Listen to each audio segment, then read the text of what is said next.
All right. I think everything's but now I think it's all working. I think we're going. I think we're live. Hopefully my microphone is working. Let's see. I'm not seeing any reaction from my microphone. So somebody can hear me, let me know real quick. Make sure I'm not just talking to nobody. It should be working. It was working. Okay, sounds good. Good. All right. Let me get disclaimers out of the way in case anybody's new here. You guys already that are here all the time, you already know this. So this is a weekly live broadcast, pretty much every Thursday evening. This is where I am, 7 o'clock Central Time. Come in here. We go for about an hour. I do my best to respond to every chat that comes in during the live broadcast, unless you're talking to each other. Sometimes I skip over those. But it's pretty much a free game. Whatever you want to talk about, whether it's questions about quail or rabbits or meat chickens or gardens or whatever. If you want to talk about politics and religion, I don't care. The only things I ask is be polite, be family friendly, don't be hateful, don't be rude with anybody. We can have differences of opinion, still be friends. That's all I ask. So let's get into it. We got Buck Reynolds here from Catoosa, Oklahoma. Says, I hope everyone's thawing out from the freeze.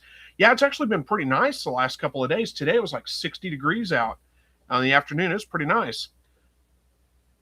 Let's see. And yeah, there's still a little bit of snow left, especially in the real shady spots, but not much. It's almost all gone now. Probably about the same as what you're seeing. There's Andy Rabbit. Good to see you. Donis says hi, viewing from toasty Northwest Haiti. Thank you for joining us tonight. I appreciate that. Andy Rabbit says don't forget to hit the like button. Thank you. Appreciate it. B Poster, I think it is, from Michigan. Good to see you. I was born in Michigan, but from here, really. I mean, I was born there, but we moved back when I was 2. My parents are both from here. Moved to Michigan, had 2 kids, moved back. That was it. Andy Rabbit says hello from Missouri. Yep. Life Done Cheap with Lee says hello, and to everybody, hello to you too.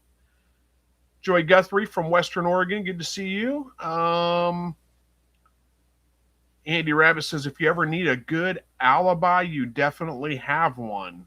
I don't know. I don't know what that means. I don't know what we're talking about. I'm lost on that. Nathan Bailey says, good evening from South Texas. Good evening to you too. Thank you for joining. Cindy Rapp is here. Says, hello, everyone. It's been a hot minute since I caught you live. Well, hey, welcome back. Thanks for joining.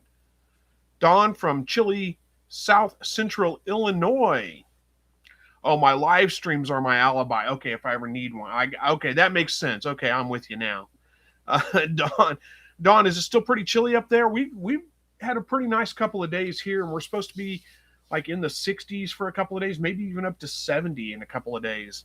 So it's actually been pretty nice here, not too bad. Still getting pretty chilly at night, but I haven't had any frozen water, nothing like that to deal with for like the last 4 or 5 days.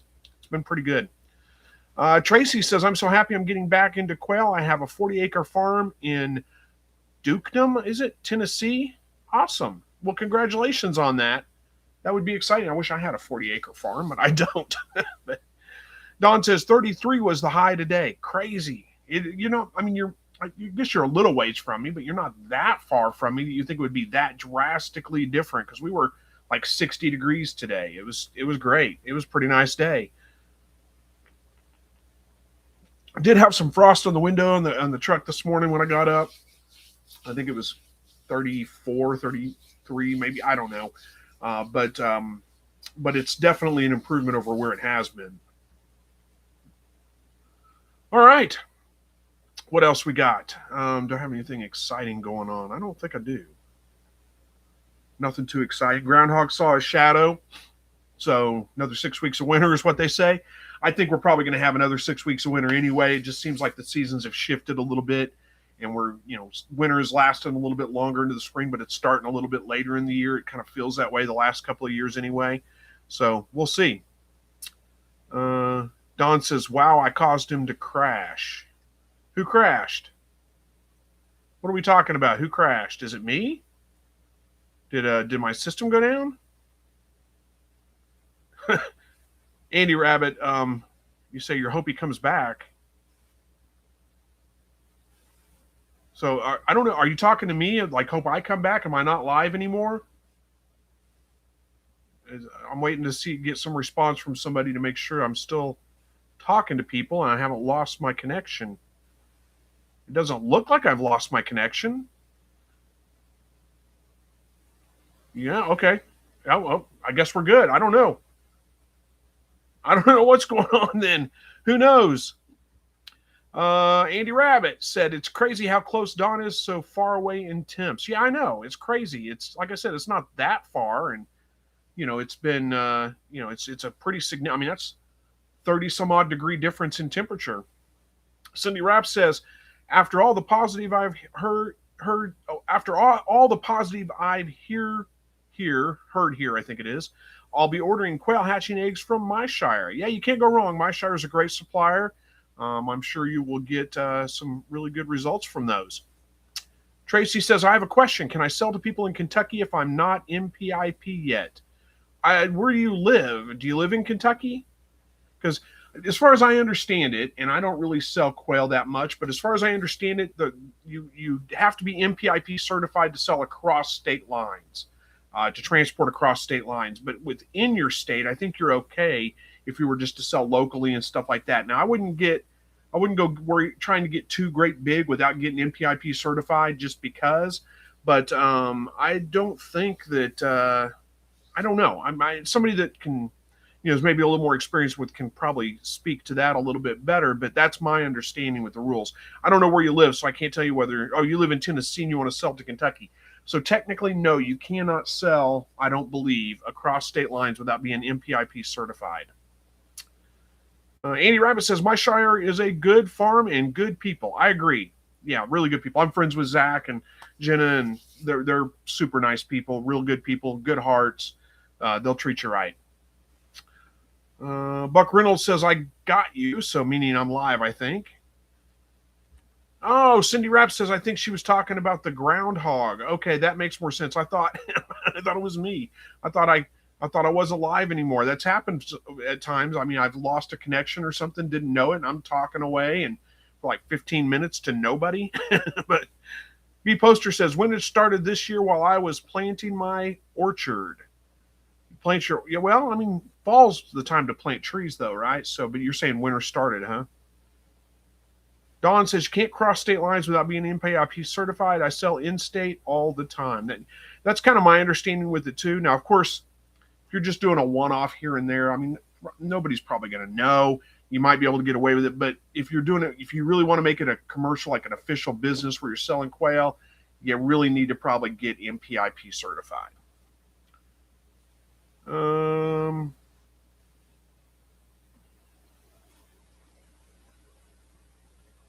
Andy Rabbit says, if they farm pickup and don't tell you where they're going, yeah, well, there you go. That's a good point too.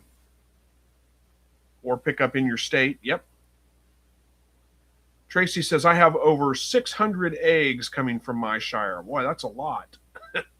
How'd you manage to get that big of an order in? I'm kind of surprised. It didn't, I don't know. Did you have to place it a while back and it's getting fulfilled now?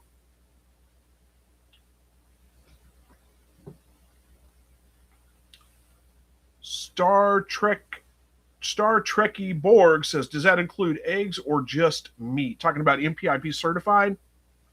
No, I believe that's like eggs, birds, anything that you sell across state lines. I believe you have to be NPIP certified. But, as far as like, I don't know about like meat. Like if you're talking processed meat, I don't know if that applies. Those are different. There's different regulations that go around that though. So I don't know on that one. Andy Rabbit says, I think meat is different. Yeah. I was talking about like live birds or eggs would require NPIP certification. Meat, like processed frozen meat, I don't know. I don't think that requires NPIP certification, but there are other regulations that go along with that you'd have to look into. Yeah, Andy Rabbit says the same thing, though. I think meat's different. Yeah, I agree. I think it is too, but I'm not 100% sure.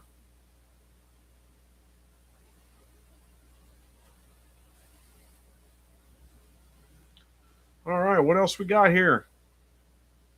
Chat's a little slow tonight. You guys hear me say this pretty much every week, right? When the chat slows down, I should have something to talk about. I never have anything planned out to talk about. I should do a better job of that. I'll try, but don't count on it because it's just tough to come up with stuff to fill the gaps in sometimes. Andy Rabbit say, if you say animal feed, that's a loophole. Yeah, that's true. If you were selling meat as pet food, then, who cares what they do with it afterwards? But that is a little bit of a loophole then, huh? Tracy says, I order them at different times, LOL. Oh, and you've been waiting 3 weeks for them, but you ordered it in different orders? That makes sense. Cindy Rapp says, I really like to raise bobwhite quail, but I think I need a license here in Minnesota. Yeah, you probably do, but like here in Missouri, it's pretty easy license to get. You go through the conservation department. I want to say it's like $20 a year or something. I mean, it's cheap. It doesn't cost much. It's pretty easy to do. But because they are native birds, you're probably going to need a license for them. Luke's Poultry says, my Shire is great. Just got my last eggs to hatch out, 32 out. I got 28 to hatch. It's my first hatch, and that's my first quail. I'm so excited. That's fantastic, actually. Yeah, you got 28 out of 32 eggs. That's a fantastic hatch rate, so well done. Buck Reynolds says, if you are selling meat, you got to be USDA processed. Yeah, I'm not sure on the rules on that exactly. I don't know if that applies to, like, I know what you're saying. I always kind of thought that too, and then some people talk to me about, like, I think it has to do with how much meat you sell, where you sell it to. If you're going to be selling to, like, restaurants and things like that, for sure you need to be USDA process, or you can set up your own processing and get USDA approved or whatever to do the processing. But yeah, I don't know. Let's see. Lila Shadow says it's hard to think things to talk about during the quiet moments. LOL. Yeah, it is. You feel pressured and you have to come up with something. But I could do a better job. I could plan something out ahead of time. But I got a full-time job. I'm working all day. I don't just sit around and think about what can I talk about on the live broadcast. I don't have time to. Andy Rabbit says there are cottage laws in some states. Yeah, there are. That's right. I'm not real well versed in all of that, so I can't really speak to it, but there are. Let's see. Start. I don't know what your name says. Start Recce board. I don't know how to pronounce that. For some reason, it's very difficult. It says, I'm thinking about retiring and going into farming. Would you suggest quail or a little of everything, or not do it all? Live in Anderson, Missouri. Well, good question. I mean, Anderson, I don't know if that's the best farmland. Like if you want to do, like, if you want to get into quail or rabbits or something like that, yeah, it'd be fine for that, no problem. But as far as like growing things, isn't the topsoil pretty thin there? Like all the limestone and stuff? Maybe not. I can't really answer that question for you, though. It's going to have to be something that you kind of personally look into. Both quail, rabbits, all that stuff, it's all pretty easy, really.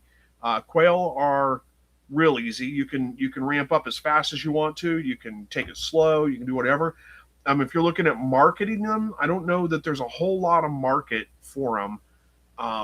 You might have a hard time selling them. There's a lot of people raising quail around here. A lot of, I don't know what that was. Temperature change or something, and I've got cans of stuff over here, and something, a lid caught my eye. Anyway, the market's fairly saturated around here with a lot of people with quail. I don't know how big of a market there is unless you want to go pretty big, start shipping eggs and those kinds of things. You have to look into that. Star Trek Iborg. There we go. Okay, that makes more sense. I didn't know. You want to get into ranching, so yeah, I can't. Like I said, I can't answer that for you whether that's a good idea or not. You're gonna have to look into it and see what it takes to get into it and see if you want to do it. Now, I will tell you this though: you want to go into pretty heavy. I mean, raising quail's pretty easy. It's not difficult at all. Like I said, I don't know that there's much of a market for selling them and making money on them. But if you just want to do it for your personal, feeding your family, that kind of thing, it's pretty easy to do. It's not really that difficult at all. But full-time, like ranching, that's hard work. I mean, that's a lot of work. So if you're not used to doing that kind of work, you may want to think it over a little bit, because it is difficult to do. B Poster says laws also differ from direct to consumer and to third party. Yeah, I know, and I don't know exactly what all the laws are around that stuff. Andy Dundas says, I'm a pipe smoker and I'm going to try to grow my own tobacco. Wish me luck. Yeah, good luck with that. I don't know the first thing about growing tobacco. Are there like special rules around it? Do you have to? I mean, I don't know, honestly. I don't know if that's a regulated thing. I don't know.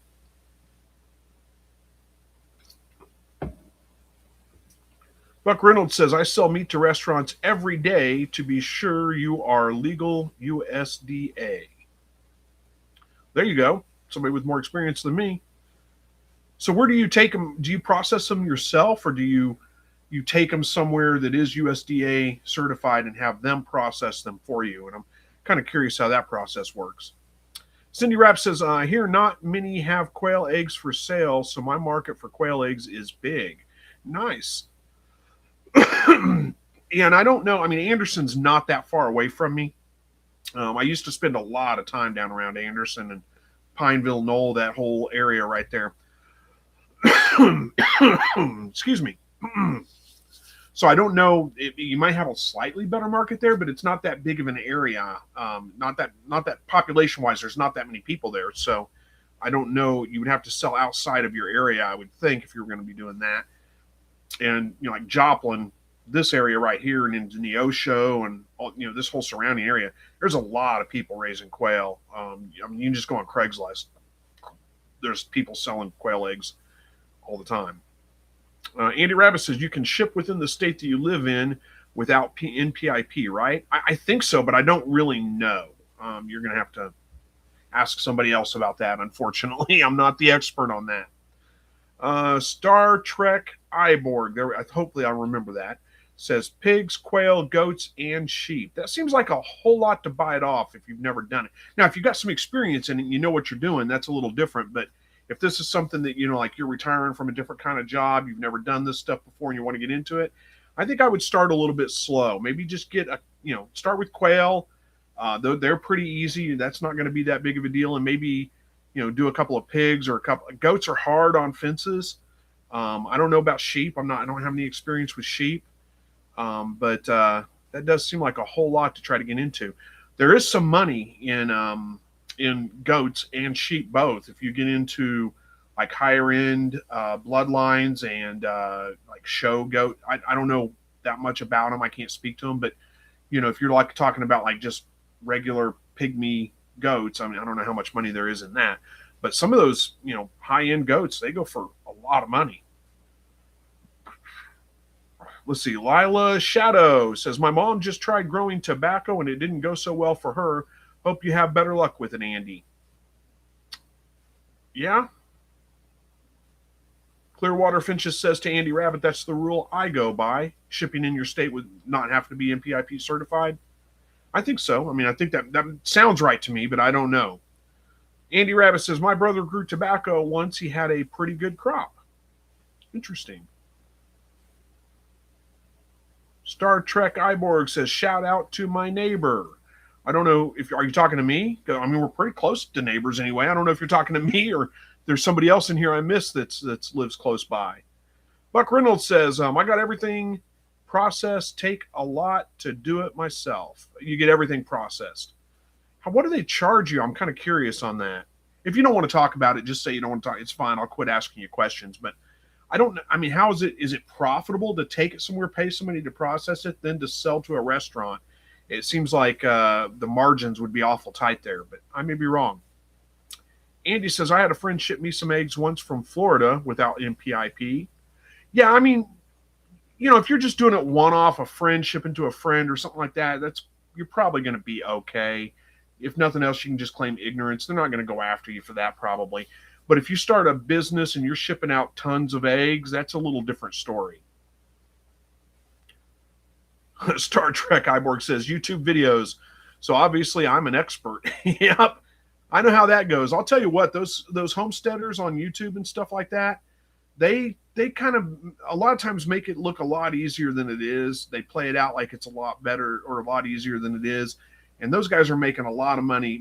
You know, the ones that you watch probably on a regular basis that are, you know, the bigger names, they're making a ton of money off YouTube. So it's not, you know, it's not as easy as what they make it out to be. It's a lot of work. It's, you know, like if you want to go into homesteading and plan on you know, making a living for yourself doing homesteading, it's actually easier just to get a job, you know, just to do it that way. But Clearwater Finches says, I send eggs to my friend in Georgia from Florida as a gift, but that's the only person I will ship out of state. Yep. Tiny Blu-ray says, I missed their comment. I must have. I have the live chat on. I'm sorry if I missed it. Ask again. I'll try to get it. Yes, you. Okay, I'm the neighbor. Yeah. We are pretty close to neighbors. Yeah, I used to do spend a lot of time down in Anderson area, floating Indian Creek and Sugar Creek and Elk River. Elk River, Sugar Creek are not really Anderson. Indian Creek flows through Anderson, but I used to spend a lot of time down there. I still do from time to time, but not as often as I used to. Luke's Poultry says, it is a good hatch rate. It has been 20 or less when I got them in the mail. I'm a little nervous. They are in my dad's barn. It's 15 right now in East Tennessee, and I have a heat lamp on them all. What are we talking about? Your eggs? Oh, your birds that you hatched out are in the barn. It's 15 degrees and with a heat lamp. It's pretty cold. Hopefully they make it. Jessica Compton says, I bought 7 acres, bought rabbits and quail, did the research, got all the things started breeding, got super overwhelmed. I vote for starting slow. Yeah, I agree. Start slow. It's probably your best bet. Yeah, because once you have all that stuff, I mean, there's a little bit of money, especially like if you want to get, unless you already have pretty good fencing, goats and sheep and pigs are going to be tough to, I mean, they're going to be expensive to get into. You can pin pigs up a little, you know, in a tighter area, but either way, you're still going to have some good fences.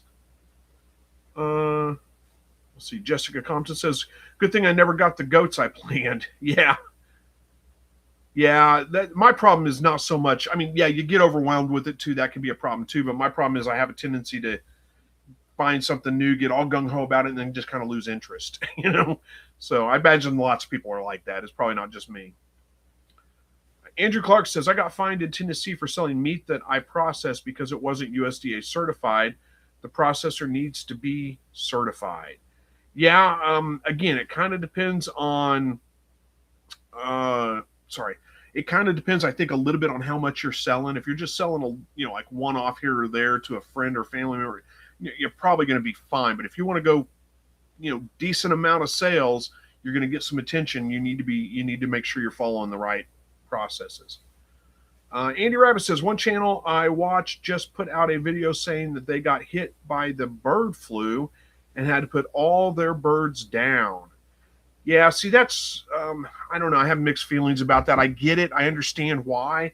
And I don't know what birds you're talking about. Are they quail? Do they raise quail, or are they chickens or something like that? But I honestly think I don't think you should have to, I get why. I understand the thoughts behind putting them all down to contain it and keep it from spreading. But at the same time, what about survival of the fittest? Eventually we could have like resistant birds that are resistant to that avian flu if we didn't just kill them all.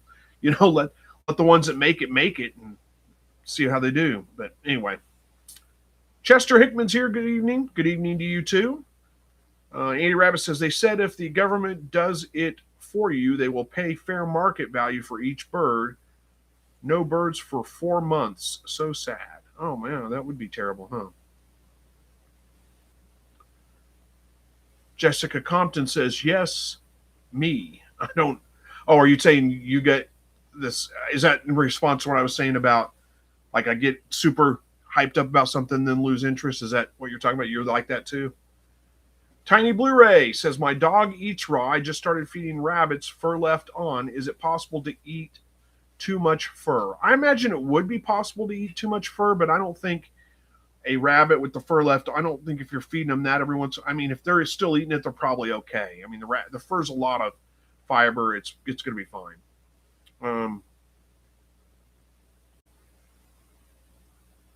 But yeah, I mean, it would be possible if you were feeding nothing but fur.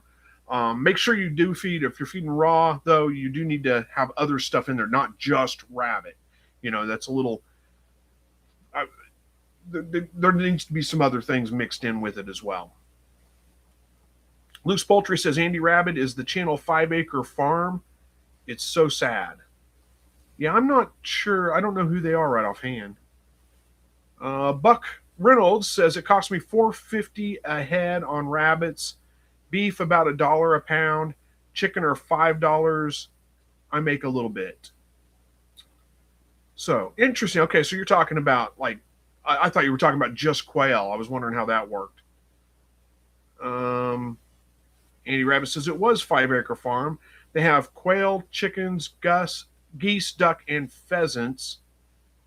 And they had to kill off all their birds, all of them, because of that. Oh, that's terrible. Don wants to know who paid for the birds. Tiny Blu-ray says I agree with you about the bird flu. Yeah, that's kind of my thoughts on it. But I'm not an expert. That's kind of my opinion right now. I stand. I could be proved wrong. I don't know. Hey, there's Verna. How's it going, Verna? Good to see you. 14th like. Thank you for that. Andy Rabbit says in the wild they would eat fur. Yep, they would.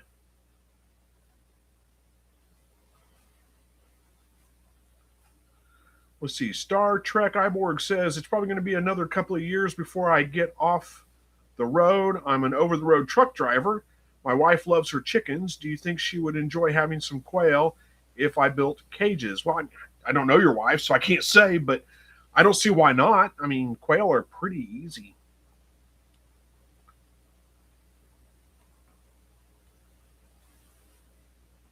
Star Trek Iborg says, and get use out of it if she only knows chicken eggs. Yeah, I mean, if you've got chickens and chicken eggs, I don't know how big. I mean, I like the quail eggs just fine. I raise quail because I live in the city, and I mean, I could do chickens, but I can't have a rooster, so I get egg and meat production out of my quail. They fly under the radar, so it's not like I don't have several chickens running around in the backyard and drawing attention. Nobody really even knows I have quail back there. They sound like songbirds, and I can have roosters. I can produce fertile eggs. I can have meat production out of them, which I can't do that with chickens living in town. So that's kind of the big benefits for quail to me. Honestly, though, if I had chickens producing eggs, I probably wouldn't eat as many quail eggs because I mean they're good. I like them just fine, but they are a little bit more work. They make really good deviled eggs. I really do like the deviled eggs, but they are more work. So Andy Rabbit says they said they had to. They just released a video, I think, yesterday, so waiting on the aftermath video still. Yeah, that's terrible. I'm sorry to hear that for him. Verna says, Lucy does not like fur, but loves feathers. Interesting.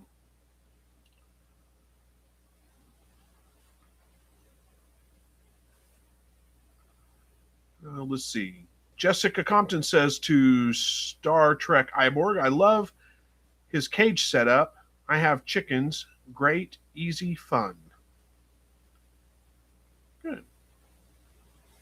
Clearwater Finches says one of my dogs killed and ate half a wild rabbit, and I ended up cleaning that mess off the floor an hour later. Oh no, that doesn't sound good at all. And Verna, she does. She says I have cookbooks using quail and their eggs, so there's a resource for that.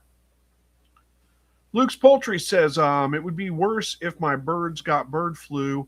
I love all my chickens. I have 36 right now. That's the least I have had in a few years. At one time, I had 90. My feed bill is a lot better now with 36 hens. Yeah, that's a ton of chickens. Hopefully you were like selling the eggs or something. I mean, what do you do with all those eggs? Andy Dundas says, hey, everybody, don't forget to hit the like button. Yep, I thank you for that. I appreciate it. Um, Andy Rabbit says the insurance company is saying they won't pay for my hubby's back surgery, so we're fighting that right now. His surgery is scheduled for the 16th of this month. Prove it. I don't know what prove it means. But yeah, keep fighting that. Yeah, that's ridiculous. The insurance company won't pay for that stuff. Keep fighting it. A lot of times you can get them to change and they'll do that. But I hope so anyway. Praying for you.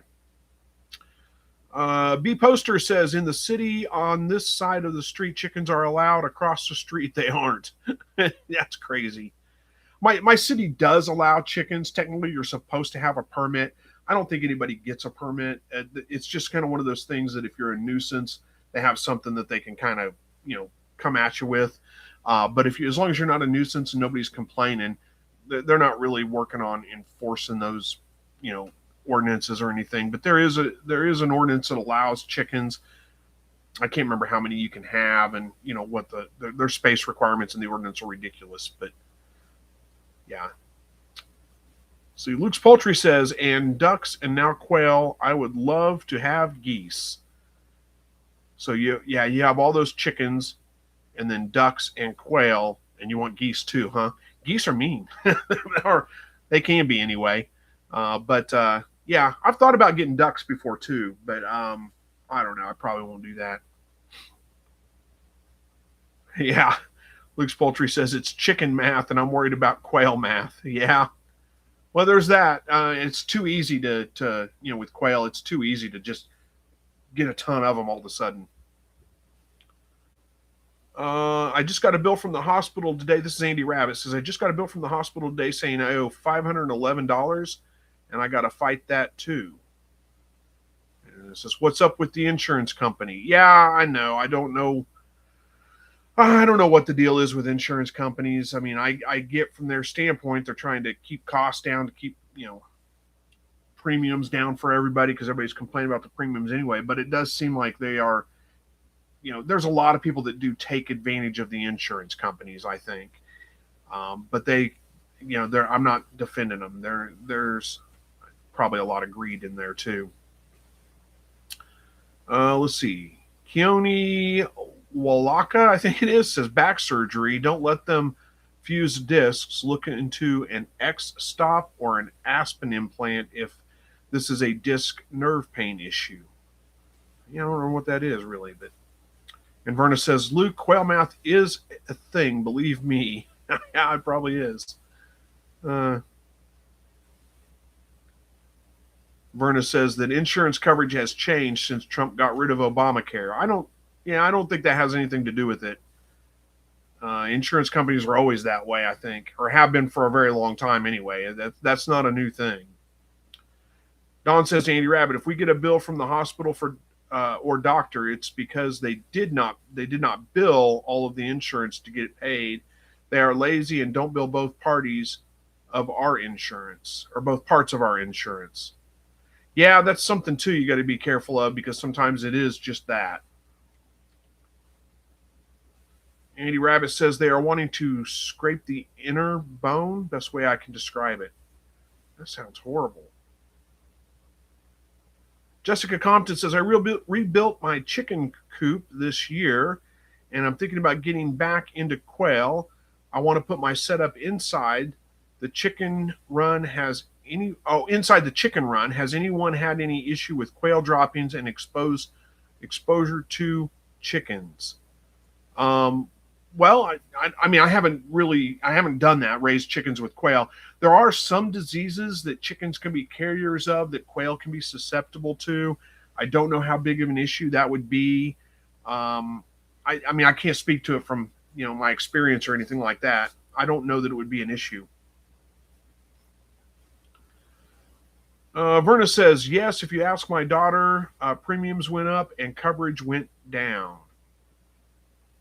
So, well, I don't know. I mean, I don't know your daughters. I don't know what makes her an expert on the issue. I'm from my experience, and I don't mean that rude. I'm sorry if that sounds that way, but my insurance. I mean, every year it seems like the premiums go up a little bit, and they always have. I mean, for years anyway. It's not a new thing. They did go up a little bit. Coverage changed a little, but I don't think that has anything to do with Obamacare or anything like that. Charles Sayal says, what size bell did you use for your rabbit feed? I don't remember, honestly. Now that I don't remember. I'm sorry. They weren't huge, but I don't. I don't know. I would say go to like a craft store. Try. You can probably buy individual ones or something like that, small amounts, and you can test out which ones work. I'm sorry. I wish I could tell you. I just don't remember. Andy Rabbit says, yes, that is true. It feels like, Verna. Let's see. Kiona Walaka says, I had a silver fox champagne doe with a false pregnancy this last week. 6 fall-offs, but nothing. First time she has missed. So disappointing. Yeah, that's happened to me before, too, with my silver fox. I don't know how old your doe, and that would be something you may want to think about because, a lot of times as they get older, we're talking like 5 years oldish, to 6, somewhere right around in there. They'll start having smaller litters or a false pregnancy, like a missed pregnancy every once in a while. That kind of happens as they get older. It may be time to start looking for a replacement for her at that point. I don't know how old she is, though, but that does happen. They age out eventually. Verna says, chickens won't have a problem with quail, but the things chicken carry can kill quail quickly. That's true, but if you've got them, in a hutch off the ground, I'm not sure how risky that is to transfer from the chickens to the quail. So I just don't know. I mean, my initial thoughts would be I think I would want to keep them separate, but I don't know that it's that big a deal. Jessica Compton says, thanks. Sorry, text to talk needs work with punctuation. No, that's okay. I get it. Verna's asking Keone, has she gained weight since last time, and how old is she? Also, how old is the buck? That could be a problem too. Very well could be.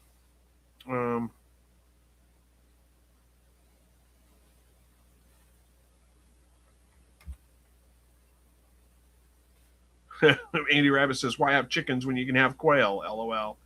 I don't know. If you like chickens, why not have chickens? It's just up to you. I don't mind chickens. I mean, they're cool little creatures, and they could serve a purpose. There's a lot of things you can put chickens to work for, but that you can't do with quail. But yeah, quail, in my opinion, there's some big advantages to them too. Keone says doe is only a little less than 2 years. I guess stuff just happens sometimes. The buck is about 2 as well. Yeah, it doesn't sound like they're aging out at all. There could be multiple reasons happening. Hopefully it's just a one-time thing. Charles Sayu says, how many rabbits you have? My 2 female had their kits. One had 10 and the other had 13 kits. Well, nice. That's pretty good. Right now I've just got the 3 because I lost my Tamuk doe. And then, my silver fox, though, is due. Hopefully she has her babies here today, tomorrow. I don't know. We'll see. Last time it was a false pregnancy. Hopefully it's not this time. Nathan Bailey says, I got 82 quail eggs going into lockdown in 4 days, hoping for a good hatch rate, but going to have a lot either way. 82 quail, that is quite a few. Good luck with your hatch. Hopefully it goes well. And Verna says to Keone, if she gained weight, you may have to put her on a diet. That's true. You may have to do it. If she's, really overweight. I mean, as long as you're not really overfeeding her, I kind of doubt that's the issue, but it may be. Jessica Compton says, have them all, huh? Yeah, quail, chickens, everything, right? Yeah. Luke's Poultry says, a lady at church has quail, chickens, and rabbits off and on my whole life. I have only had New Zealand. I want to buy some of the lady's silver fox rabbits. Yeah, I like the silver foxes quite a bit. Honestly, I don't know that they're better than, New Zealand's really.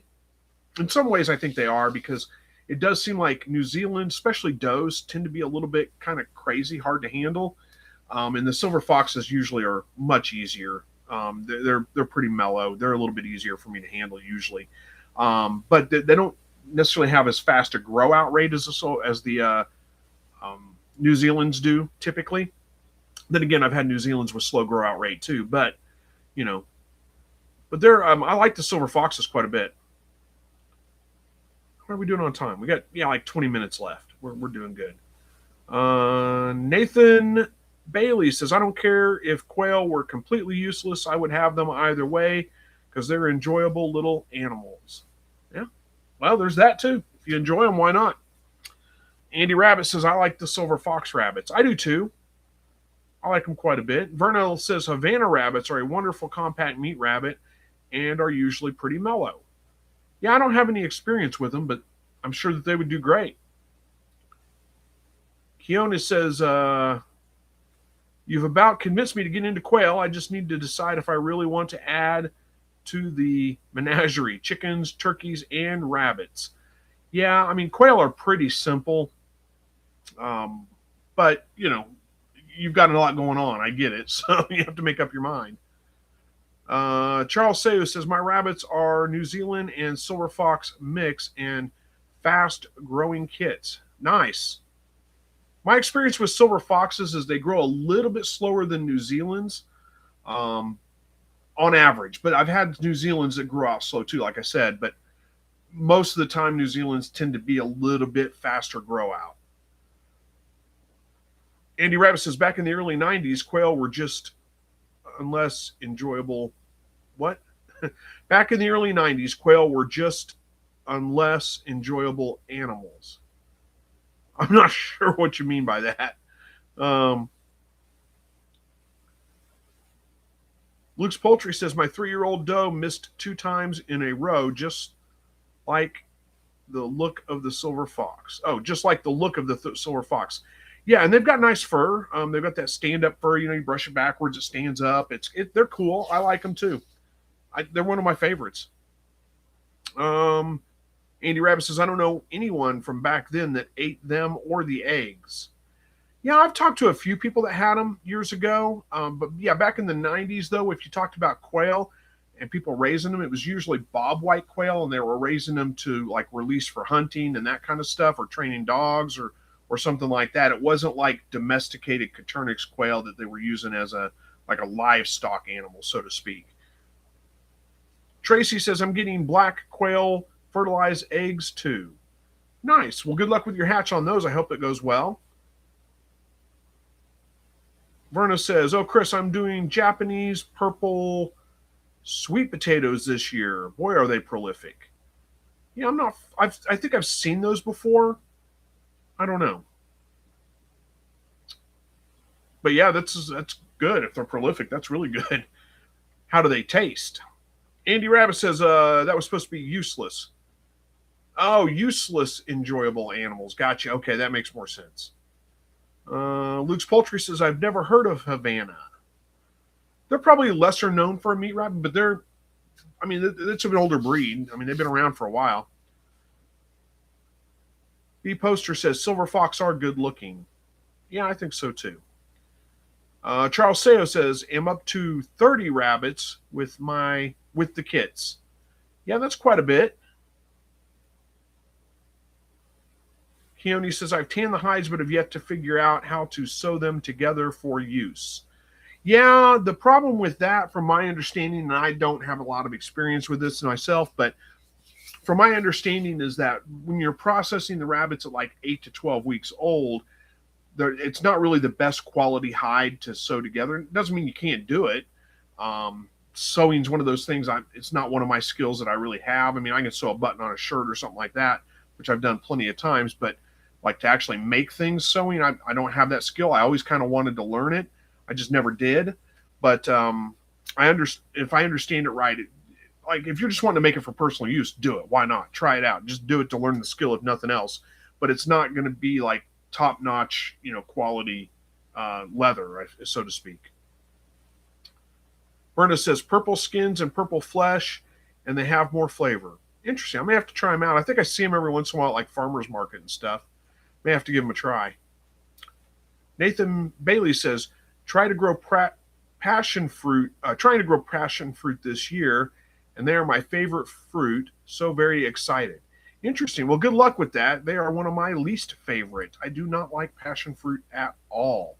But I'm not a big citrus guy. I mean, I'm not real a picky eater, but the things I don't like are the things that everybody does like. Like I don't like pineapple. I don't like just citrus in general. I don't like oranges. Passion fruit's pretty bad. I don't care for it at all. So, and I don't like hot dogs or bologna. To me, they're about the same thing anyway. But just weird things like that everybody else seems to like. I don't.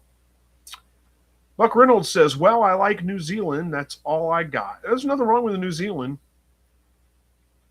Clearwater Finches says, "I just tried one of those purple potatoes, and dang, they're good. Must try to grow some of my own as well." Yeah, I think you can get them from Baker Creek, I believe. I may be wrong, but I think so. Andy Rabbit says, "I only had quail back in the late 80s and early 90s just to have, almost like button quail nowadays. And use a needle made for jeans to sew rabbit fur and go slowly on a sewing machine, that is." Yeah, that sounds right. I mean, like I said, I don't know. I don't have the sewing skill. I need to learn it. I've always wanted to. I just never got into it. When I was a kid, I did, like, my grandma taught us, like, I learned how to crochet. Not well. I mean, I crocheted like big long chains. That's about it. But and we did use her sewing machine occasionally. We would make like pillows and things like that. She taught me how. But I was a pretty young kid. I never really learned like how to make like things out of patterns and stuff like that. Pretty simple stuff is all I ever did. Don says, "I have 5 rabbits and they are so much more work than the quail. I have to haul water out 4 times a day. So much back and forth. I have too many. LOL." Why are you hauling it out 4 times a day, though? Is that, I mean, because it's freezing, I'm assuming. But, I mean, like my rabbits, I water them twice a day when it's freezing. The rest of the time, it's once a day, as long as and their bowl is big enough that it holds it more than a full day's worth of water. So it's not a big deal. But yeah, 4 times a day, that would be too much work for sure. Verna says, "Don, you need to look forward to spring so you can set up automatic watering systems." Yeah, that would help. If I had more rabbits, I would have my automatic watering system out there for them. Charles says, "I start mixing black sunflower seeds, and they love it with plenty of veggies and hay." What are we talking about with your rabbits? I'm guessing. Either way, yeah, pretty much everything likes black oil sunflower seeds. Keone says, "I don't process until 16 weeks because of the hides. Just want to maximize the use of the rabbits." Yeah, there's nothing wrong with that. And again, I'm not an expert on this at all, but my understanding is that really, if you want good quality hides out of them, you need to wait till the rabbits are at least like a year old and go through wintertime or something. But I may be wrong on that. And that's not to say, like I said, it's not just they're just trash. I mean, definitely learn to do it and see what you can create out of them. Don says, "I have 1 New Zealand doe, 2 standard Rex, and 2 New Zealand Dutch mix." That doesn't sound like a bad setup. Clearwater Finches says, "I have my first batch of button quail cooking in one of my incubators right now. They look so cute. Looking forward to the hatch." Yeah, good luck.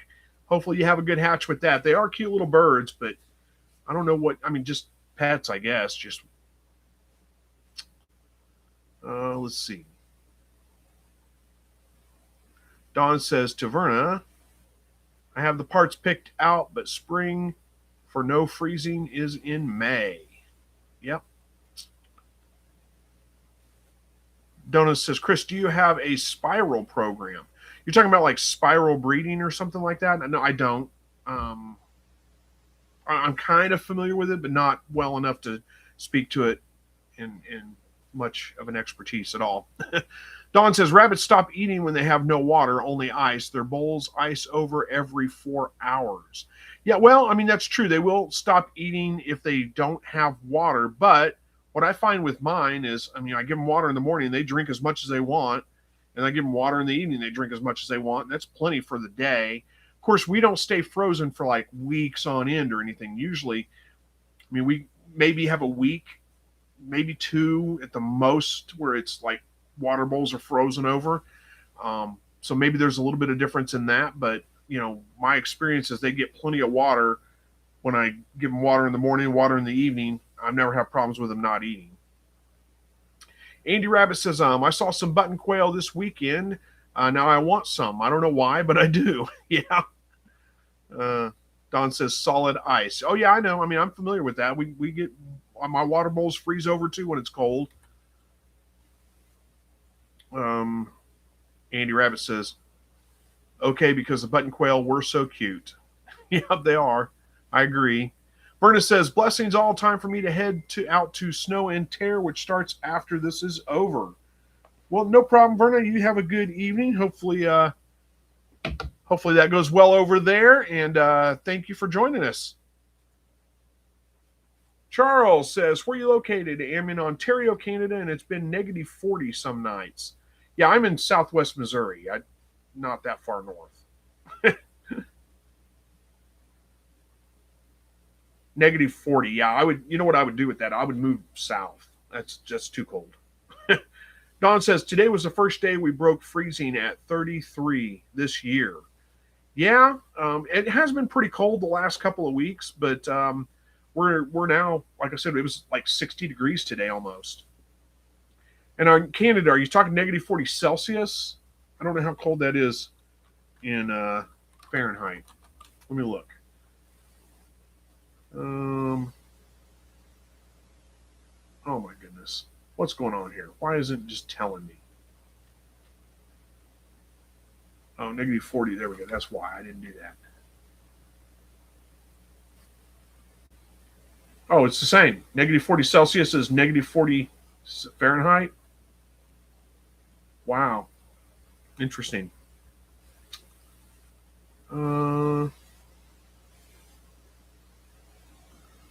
So Don says to S.O. Swanson, says, hope you're doing okay. Heard you without power for a long time.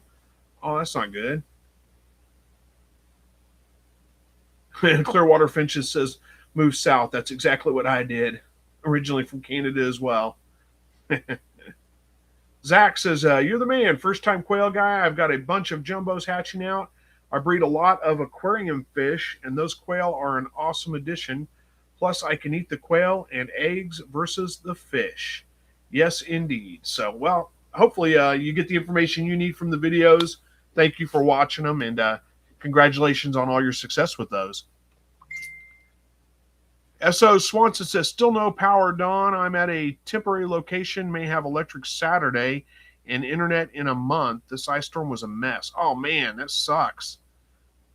Yeah, at least you're at a temporary location where you have that stuff. I mean, going without power in the middle of the winter like that, oh, that's terrible. Keone says, I laughed hard at your I would move south comment. That was rich and so true. Yeah, that's, I mean, I've been in some cold climates, but that's just too cold. Something's going on with the Facebook group I'm in or something. It keeps going off. Andy Rabbit says, I hope they get fixed up real quick, Steve. Me too. Yeah. That's, I had, when I lived in Texas one time, we had Hurricane Rita, I think it was, that came through and it knocked our power out. It was the other way around. It wasn't cold. It was like stupid hot. It was like 120 degrees and we had no power, and that was pretty miserable. But not life-threatening, like no power with, ice storms or anything. So hang in there, man. Hopefully they get that fixed up pretty quick. Sergio Castro's got some waving hands. Well, hi to you too. How we doing? We got about 5 minutes left. Oh, my nose is itching. My grandma used to say that means you're going to get company. Andy Rabbit says, I was out of power for 2 weeks in an ice storm one time in Oklahoma. Yeah, I mean, it's happened here too, but it's not good. Buck, let's see, the Buck Stops Here Homestead says, hello, everyone from South Mississippi. I got in here late. Hope everyone is doing well. Doing well here. Hopefully you are too. We only got about 5 minutes left, but thank you for joining us. I appreciate it. Keone says, look into getting a generator and research interlock switch. It allows you to power up your whole house by just flipping on breakers on your circuit breaker panel. Yeah, with a whole home generator though. Yeah, but those are, I mean, they're not cheap. Clearwater Finches says, after my first couple of hurricanes down here, I got a generator so I can at least run a portable AC unit and the fridge, etc. for the power outages. Yeah, that's kind of what you have to do. Is you just kind of have to be, unless you get like a whole home generator, but those are a little bit pricey. But typically, just you can run them, and honestly, you can get away with a lot with just an inverter, hook it up to your car battery, and you got a generator right there, and run your refrigerator and a couple of appliances or something like that. You're not going to run your whole house, but you can run quite a bit. And just get a transfer switch for your generator. Yep. Yeah, if I lived in an area where we lost power quite a bit, I'd be looking at it a little bit more. But we don't really lose power very often. When we do, it's usually not out for very long. Keone says not a whole home generator, just a small generator. Yep. Andy Rabbit says the day the propane ran out and I said, let's pack up and go to the shelter. As we were loading up, the power came back on. Yeah, that's the way it goes, huh? Yep. What we got? Nathan Bailey says, see us all next week. Hopefully, y'all. God bless. Yeah, God bless you too. I'm not quite done. We got like 3 more minutes left, but we're getting close. S.O. Swanson says, we had an inverter on the car to have a few lights and then charging phones. This was very uncommon for us. Yeah, I know it's kind of a like once every 50-year kind of occurrence kind of thing, right? I get it. It doesn't necessarily make sense to invest in generators and things like that, because when are you ever going to need it again, right? B Poster says that was a quick hour. Yeah, it is always a quick hour. I know it always goes by really fast. I know, sneaks up on me. So Andy Rabbit says, I live near the school, so our power doesn't stay off too long here. We just seem to lose power every time it rains. Yeah, we very seldom ever lose power here. I mean, it used to be more often, but they've kind of built the power grid up, I think, enough here. It's very seldom that we lose power, and if we do, it's usually minutes, before it's back on again. I don't live near a school or anything. It's just, live in town. S.O. Swanson says, appreciate your time and knowledge, Chris. Give thanks to the wife for sharing with us. Absolutely will. I appreciate all you guys coming in and joining me.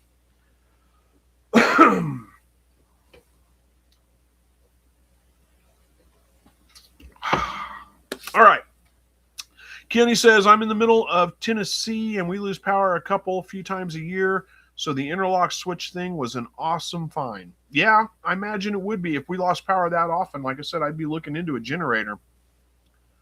Jessica says, we lost power long enough to consider a propane fireplace or something. Yeah, I'm pretty lucky here. I mean, like I said, it's very seldom that we lose power. And if we do, like I said, it's very seldom it's off for very long at all. So it's just, the generator's just not worth it for me.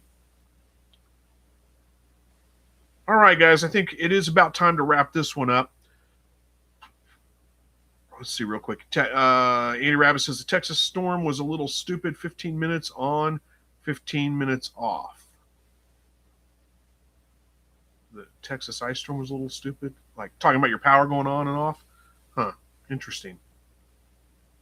All right, we're going to wrap this one up. Thank you guys so much for joining me tonight. I appreciate that. I should be back next week. Don't see any reason why I won't be at this point. So we'll see you then, hopefully. And as always, God bless.